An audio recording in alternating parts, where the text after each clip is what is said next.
যারা উপদেষ্টা পরিষদে বসে আছেন, এই 4 ক্ষেত্রে ইসলাম নারীর প্রতি বৈষম্য করেছে, এটা আপনারা মানেন কি না? যদি মানেন, আপনাদের ঈমান নাই, আপনারা মুরতাদ। বাংলাদেশের ইতিহাসে ইসলামের বিরোধিতা এবং বাংলাদেশের ইতিহাসে এত খুল্লুম খুল্লা ধর্মবান অবমাননা আর কেউ করেছে কিনা আমার জানা নেই।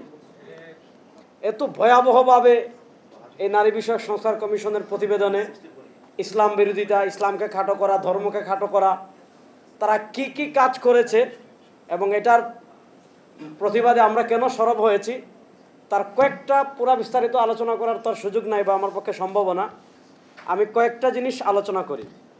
1 নম্বর, প্রথম যে কাজ করেছে, তারা নারী উন্নয়নের ক্ষেত্রে 1 নম্বর বাধা সাব্যস্ত করেছে ধর্মকে, এবং এটা তারা একদম পরিষ্কার ভাষায় বলেছে। যেমন আমি পড়ে শোনাই, এই প্রতিবেদনের 33 নম্বর পৃষ্ঠা থেকে তারা ভূমিকা শুরু করেছে। একদম শুরুর কথা, বাংলাদেশের সংবিধানে জনপরিসরে নারী ও পুরুষের সমতা নিশ্চিত করা হয়েছে, তবে ধর্মভিত্তিক পারিবারিক আইনে নারীর প্রতি বৈষম্য বিদ্যমান, যেমন বিয়ে, তালাক, অভিভাবকত্ব, উত্তরাধিকার।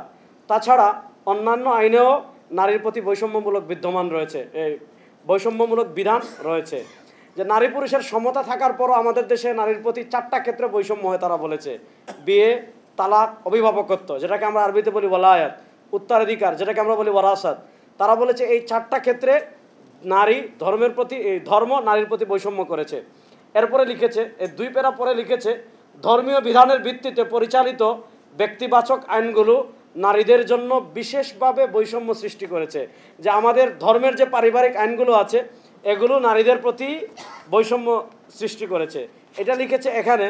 এবং একদম প্রস্তাবনার শুরুতেই তারা লিখেছে, একদম প্রস্তাবনার শুরুতে প্রায় 5-6 জায়গায় একদম স্পষ্ট ভাষায় তারা এই কথা লিখেছে যে নারীর প্রতি বৈষম্য রয়েছে। যেমন আমি এখান থেকে 9 নম্বর পৃষ্ঠা থেকে আরেকটু পড়ে শোনাই। সংবিধানের 28 অনুচ্ছেদের অধীনে নারী ও পুরুষের মধ্যে বৈষম্যমূলক বিধান বিদ্যমান, বিশেষ করে বিবাহ বিচ্ছেদ ও ভরণ পোষণের ক্ষেত্রে ধর্মীয় আইন অনুসরণ বাধ্যতামূলক হওয়ায় নারীরা বৈষম্যের শিকার হন। বিবাহ বিচ্ছেদ, যেটাকে বলি আমরা তালাক, এরপর হলো ভরণ পোষণ, এই 4টা ক্ষেত্রে আমাদের দেশের নারীরা বৈষম্যের শিকার হয়। তার একমাত্র কারণ কি? তারা বলেছে তার একমাত্র কারণ হলো ধর্মীয় আইন বাধ্যতামূলক হওয়ার কারণে। আমার কথা অত্যন্ত পরিষ্কার, এবং আমার এই কথার সাথে এখানের সব ওলামায়ে কেরাম ঐক্যবদ্ধ হবেন। কোনো মানুষ যদি এটা মনে করে ধর্ম এই 4 ক্ষেত্রে নারীর সাথে বৈষম্য করেছে, তার ঈমান থাকবে না, সাথে সাথে মুরতাদ হয়ে যাবে। এবার অন্তর্বর্তীকালীন সরকারের কাছে আমাদের প্রথম স্পষ্ট কথা, স্পষ্ট মেসেজ, আপনারা যারা এদেশের তাওহীদি জনতার রক্তের উপর ক্ষমতায় এসেছেন, আর আজকে আপনারা বামদের এই এজেন্ডা বাংলাদেশে বাস্তবায়ন করার চেষ্টা করবেন। 2024-এর জুলাই আগস্টের গণবিপ্লব যখন হয়েছিল, তখন তো বামদেরকে দেখি নাই, তখন তো নাস্তিকদেরকে দেখি নাই, তখন তো শাহবাগীদেরকে দেখি নাই, তখন তাওহীদি জনতা মাঠে নেমেছিল। আর আপনারা এগুলা বাস্তবায়ন করবেন। আগে আপনারা বলেন, যারা উপদেষ্টা পরিষদে বসে আছেন, এই 4 ক্ষেত্রে ইসলাম নারীর প্রতি বৈষম্য করেছে, এটা আপনারা মানেন কি না?